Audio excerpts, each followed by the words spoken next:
एक दफा का जिक्र है कि एक लालची मेंढक तालाब में रहता था। वो हमेशा ज्यादा खाना चाहता था, हालांकि इसके पास पहले से ही काफी था। एक दिन मेंढक ने एक तितली को उड़ते देखा। उसने छलांग लगाकर तितली को पकड़ लिया और वो इतना पुरजोश था कि उसे खाने लगा। लेकिन तितली इतनी बड़ी थी कि मेंढक उसको एक साथ नहीं खा सकता था। तो मेंढक ने तितली का सर निगल लिया, लेकिन बाकी तितली अभी तक उसके मुंह से चिपकी हुई थी। मेंढक ने बाकी तितली को निगलने की कोशिश की, लेकिन वो बहुत बड़ी थी। मेंढक घबराने लगा।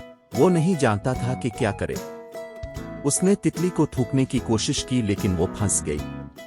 उसने इसे अपने गिले से नीचे धकेलने की कोशिश की, लेकिन वो नीचे नहीं गया। मेंढक तितली से छुटकारा पाने की कोशिश करते हुए दायरों में घूम रहा था, लेकिन वो जितना ज्यादा उछलता, इतना ही इसके मुंह में तितली फंसती गई। आखिर मेंढक ने हार मान ली। वो कनवल के पेड़ पर बैठ गया और रोने लगा।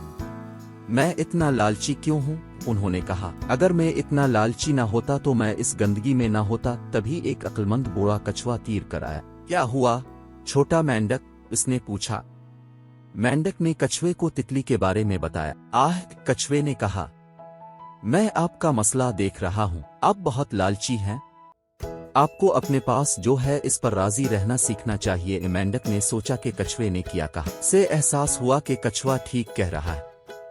वो बहुत लालची है। मैं मुआफी चाहता हूँ, मेंढक ने कहा। मैं जो कुछ मेरे पास है इससे ज्यादा मुतमईन रहने की कोशिश करूंगा। कछुए के कहने पर मेंढक ने गहरा सांस लिया और तितली उड़ गई और मेंढक आजाद हो गया। मेंढक ने अपना सबक सीख लिया।